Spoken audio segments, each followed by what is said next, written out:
Donald Trump just signed an executive order that may redirect an extraordinary amount of capital into a sector most investors are still treating as background noise. Most people are watching Nvidia. Most people are watching the chip makers. Most people are watching the visible part of the artificial intelligence. Boom, because that is where the headlines are. But when I look at a system, I do not only look at the headline, I look at the second order and third order consequences. I ask what must be true for the first thing to keep happening. I ask what bottleneck appears when the popular story gets too large for the existing system. And in this case, the bottleneck is not the model. It is not the software. It is not even the chip. It is power. There is a multi-trillion-dollar infrastructure problem unfolding inside the United States right now, and it sits underneath almost every artificial intelligence story people are buying. America's power grid is being forced to carry a load it was not designed to carry. It was built for a different economy, a different technology cycle, and a different level of electricity demand. Now, artificial intelligence data centers are arriving like a new industrial species. They do not sleep. They do not slow down at night. They do not run only when the sun is shining. They require continuous power, stable power, redundant power, and they require it at a scale that is very difficult for most people to visualize. The important question is not whether AI is real. The important question is whether the physical system underneath AI can survive the demand that AI is creating. When I look at that problem, I see an investment principle I have used for most of my life. Follow the flow of money, do not follow the noise, do not follow the argument, do not follow the story that is already comfortable to repeat. Follow where capital is being forced to go because the system has no other choice. Right now, capital is being forced into power generation, grid reliability, transmission lines, transformers, substations, cooling systems, electrical components, uranium, aluminum, copper, gas infrastructure, and the companies that physically build and maintain the energy backbone of the economy. That is the real story. The executive order matters because it gives a political and regulatory push to a process that was already happening. It is called strengthening the United States grid reliability and security. And while the name sounds bureaucratic, the consequences are not small. The government is effectively saying that grid failure is now a strategic risk. It is saying that power supply is not just an energy issue, it is a national security issue, a military issue, an industrial issue, and increasingly an AI issue. When a government begins to define a bottleneck as a national security problem, capital does not move slowly, it moves with force. This is why the average investor is late to understand what has been happening. They look at the stock market and say the S&P 500 has not done much. They look at the index and feel frustrated. They assume nothing important is happening because the broad market is not giving them a clear signal. But markets are not one thing. Markets are flows. Money moves from one pocket of the system to another. Sometimes the index looks sleepy while a handful of sectors are quietly receiving institutional capital. Sometimes the headline says the market is flat while power construction companies, engineering contractors, electrical component makers, fuel cell providers, nuclear companies, and grid infrastructure businesses are moving very differently. That is why the principle matters. Do not ask only whether the market is going up, ask where the money is going. Wall Street understood this months before most retail investors did. While the public was still arguing about AI chips, institutional money was already rotating into companies that make AI physically possible. Power line construction companies moved far more than the index. Engineering and construction names moved far more than the index.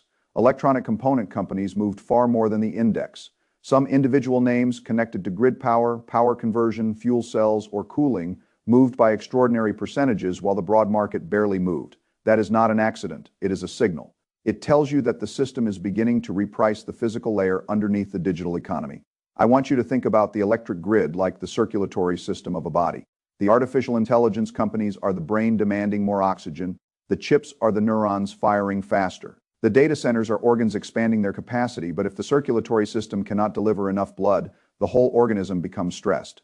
It does not matter how advanced the brain is if the body cannot supply it. That is what is happening to the American power grid. AI data centers already require an amount of power comparable to tens of millions of American homes. By the end of the decade, that demand can more than double at the same time. A large portion of the nation's transformers are old. Many of them were built for a world of refrigerators, factories, office towers, air conditioners, and ordinary household demand. They were not built for massive data centers running power-hungry AI systems day and night. When the power demand curve changes faster than infrastructure can adjust, the system has a problem. And when the system has a problem that threatens military installations, data centers, industrial supply chains, and national competitiveness, the government steps in. That is what makes this moment different. For many years, investors treated the grid as a slow, boring utility issue. Utility assets were associated with dividends, regulation, and modest growth. But this is not just a utility story anymore. It is an infrastructure acceleration story. It is an AI capacity story. It is an energy security story. It is also a capital allocation story. The government can now use emergency powers to prevent grid failures. It can keep certain power plants running even if they were scheduled to close. It can encourage or facilitate long-term power purchase agreements for military and critical facilities. It can push money into transmission upgrades. It can make capacity more valuable because the grid cannot afford to lose it. That changes incentives. And when incentives change, money moves. A lot of people want a simple stock tip. They want somebody to say, buy this and sell that. That is not how I think. A stock without a framework is just a story. And stories are dangerous when they are not connected to reality. The better approach is to understand the causal chain. AI creates enormous electricity demand. The existing grid cannot handle all of that demand quickly enough. Data centers need power now, not in 10 years. The government wants reliability, security, and domestic capacity. Utilities, contractors, fuel cell companies, nuclear companies, component makers, and raw material suppliers become more strategically important. Capital flows into the companies that can solve the bottleneck. That is the chain. Once you understand the chain, you can then look for evidence, not opinions. Evidence, one of the most important pieces of evidence, is backlog. Backlog is work a company has already sold but has not yet fully delivered. It is not a dream. It is not a press release about what management hopes might happen. It is signed work. It is future revenue that already has a contractual foundation. When you see backlogs expanding in a sector tied to a massive macro bottleneck, you should pay attention. A backlog is a bridge between the story and the financial statements. It tells you whether demand is turning into actual business. Take a company like Quanta Services. It is one of the major grid infrastructure contractors in North America. It builds transmission lines, substations, and the high-voltage infrastructure needed to move electricity across the system. When a company like that has a backlog measured in the tens of billions of dollars, that matters. It says the work is not theoretical, it is already being booked. That does not mean the stock is automatically cheap. It does not mean it will go up in a straight line. It does not mean you ignore valuation, risk, execution, or position sizing. But it means the demand is real. That is how a serious investor should think, not in slogans. In evidence, the first major area I would pay attention to is off-grid power generation. This is one of the most important changes in the system in the old model. A data center would connect to the grid and draw power like everyone else. In the new model, the grid connection can take years. Permits take time, transmission upgrades take time, substations take time. Utilities do not move at the speed of artificial intelligence. But the AI race is not waiting. If you are one of the large technology companies and the demand for computing capacity is rising now, waiting 5 or 10 years for a grid connection can mean losing the strategic race. So the data center operators begin to do something extraordinary. They build or contract for their own power. They become, in effect, their own mini utilities. That is a structural change. It means private companies are no longer only consumers of electricity. They are becoming planners, financiers, and buyers of dedicated generation capacity. Fuel cells fit into this because they can generate electricity on site. Bloom Energy is one of the names connected to that theme. Its systems can sit near a data center and provide power without requiring the same kind of traditional grid dependence. The idea is not complicated. If the grid cannot deliver enough reliable power quickly, then power moves closer to the point of use. That is an important principle. The more valuable electricity becomes to AI operations, the more valuable reliable on-site power becomes. The second part of that off-grid story is nuclear power, especially small modular nuclear concepts and companies tied to that direction. Oklo is one of the names being watched because small nuclear reactors could, in principle, provide clean, continuous power near high-demand sites. This is why nuclear has returned to the conversation. Not because everybody suddenly changed their ideology, but because the system needs baseload power. Solar and wind have roles. But they are intermittent. They depend on weather, time of day, storage, and transmission. Data centers do not have the luxury of intermittent power. They need electricity all the time. That is why gas and nuclear remain important in the transition. The system can prefer clean energy politically, but the system also needs reliability mechanically. In the end, physics always has more power than slogans. If nuclear becomes more important, then uranium becomes more important. Camco is one of the large uranium suppliers, and uranium supply is not something that can be expanded overnight. For years, the world underinvested in nuclear capacity and related supply chains. Now, if demand returns at the same time that supply is tight, the economics can change quickly. Again, the point is not to fall in love with the ticker. The point is to understand the bottleneck. A reactor needs fuel, a data center needs continuous power, a government worried about grid reliability needs capacity. When those forces line up, capital begins to flow. The next major area is the physical grid builders. These are the companies that do the heavy work. Nobody puts on the cover of magazines. They build transmission lines, they upgrade substations, they install and maintain electrical infrastructure, they build power plants, they build pipelines where gas-fired generation is part of the solution. They do the difficult physical, regulated, capital-intensive work that makes the glamorous digital economy possible. This is where companies like Quanta Services, Mastech, Argon, and Comfort Systems become interesting as categories. Quanta is tied to transmission and grid infrastructure. Mastech is tied to pipelines and power lines. Argon is tied to power plant construction. Comfort Systems is tied to mechanical and electrical contracting, including the kinds of cooling and electrical work that data centers require. The precise performance of any stock will depend on many things: valuation, contract execution, margins, labor costs, interest rates, and investor expectations. But the structural demand is clear. If the grid must be rebuilt, if data centers must be powered, if transmission lines must be upgraded, and if power capacity must expand, then the companies doing the work become essential. In my way of thinking, this is similar to owning the pick and shovel providers during a gold rush. The people searching for gold may or may not find it, but the people who sell the tools, build the roads, provide the water, and maintain the camp often make money because the entire system needs their services. AI is the gold rush, the grid is the camp, power infrastructure is the pick and shovel, and that is where many investors are still not looking. The third major area is the component layer. If the grid is the pick and shovel play of AI, then electrical components are the pick and shovel play of the grid. Every data center, every substation, every power line, every power plant, every cooling system, every transformer upgrade requires specialized components. This is not a low barrier. Commodity software product where a new competitor can appear in a month. These are industrial components, engineered products, and mission critical systems. You need power modules, you need switchgear, you need circuit boards, you need electrical distribution equipment, you need thermal management, you need cooling systems, you need transformers, you need connection hardware, you need power conversion. Companies like Viker, Powell Industries, Vertiv, TTM Technologies, and Advanced Energy Industries sit in different parts of that component ecosystem. Viker is tied to power conversion. Powell Industries is tied to switchgear and electrical distribution. Vertiv is tied to thermal management and cooling systems. TTM and Advanced Energy sit in areas connected to electronics, power systems, and specialized industrial demand. These are not always companies that retail investors naturally understand. They do not have the same glamour as a consumer-facing technology brand. But in many cycles, the less glamorous layer can have the more durable demand because it is where the bottleneck sits.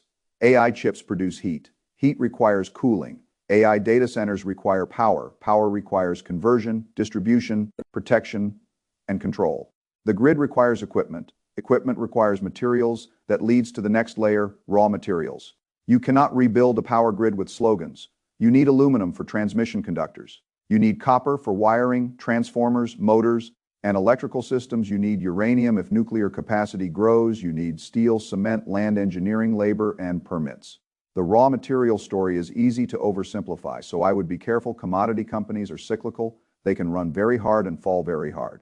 But when the world suddenly needs more infrastructure at the same time, governments are prioritizing domestic supply chains and tariffs are changing incentives, the material producers can become part of the chain.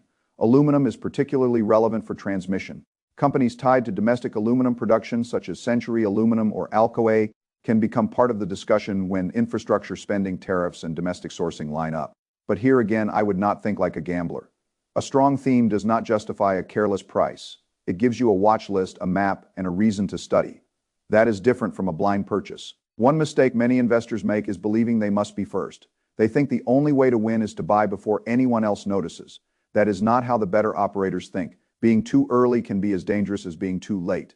If you buy before the money starts moving, you can sit for years in an idea that is intellectually correct, but financially dead. There is a better way: be early enough to benefit, but late enough that the evidence is real. That means waiting for money flow, contract momentum, backlog growth, price confirmation, and institutional attention to begin showing up. You do not need to guess in the dark. You can wait until the system begins to reveal its direction. This is a very important principle. The best investments are not always the ideas that sound the most clever. They are often the ideas where the data is public, but the public has not yet understood its significance.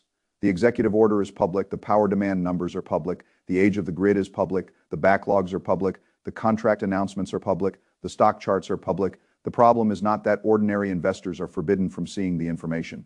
The problem is that they are usually watching the wrong things. They are watching arguments instead of flows. They are watching headlines instead of backlogs. They are watching broad indexes instead of sector rotation. They are watching what is popular instead of what is becoming necessary. That is why a simple framework matters. Start by zooming out. Ask what trend is undeniable, not what might happen. Not what someone hopes will happen, not what a commentator is emotionally attached to, what is already happening at a scale too large to ignore. In this case, AI power demand is already happening. Data centers are already being built. The grid is already strained. Old equipment is already a problem. The government has already identified grid reliability as critical. Companies are already seeking off grid solutions. Backlogs are already rising in certain areas. That is the first part. Then ask who benefits. Do not fight the trend. Do not try to predict the exact ending. Do not reduce everything to one political opinion. Instead, identify the businesses that benefit if the trend continues. If AI needs power, who sells power? If the grid needs rebuilding, who builds it?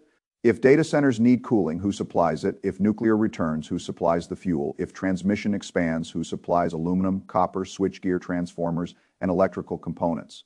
That is the second part. Then look for confirmation, not fantasy. Confirmation, backlogs, contracts, revenue growth, margin resilience, institutional accumulation, relative strength versus the broader market, sector leadership, management commentary that matches actual numbers, balance sheets that can support expansion. That is the third part. This is how you move from a story to a process. Without a process, investors usually do one of two things. They either panic because the broad market looks uncertain, or they chase whatever has already become obvious. Both behaviors come from the same weakness. They are reactive. The goal is to become less reactive. I have spent a large part of my life studying how systems work because markets are systems, economies are systems, debt cycles are systems. Capital flows are systems, energy grids are systems. When you understand the system, you do not need to predict every event. You need to understand the pressures and the incentives. The pressure here is power demand. The incentive here is reliability, security, and industrial competitiveness. The bottleneck here is grid capacity. The money is flowing toward the bottleneck. That is what matters. Now, there are risks. There are always risks. Some of these stocks have already moved significantly. A stock that has gone up 100% can still go higher, but it can also correct sharply. A company with a strong backlog can still disappoint. If costs rise, projects delay, margins compress, or the market decides it paid too much for future growth. A government program can change, a contract can be delayed, a technology can disappoint, a commodity can reverse. So the lesson is not to throw discipline away because the theme is powerful. The lesson is to combine the theme with discipline. Position sizing matters, entry points matter, valuation matters, diversification matters. The ability to admit you are wrong matters. If the money leaves the sector, you should not pretend it is still there, just because the story still sounds good. One of the reasons many investors underperform is that they become loyal to narratives. They should be loyal to principles instead.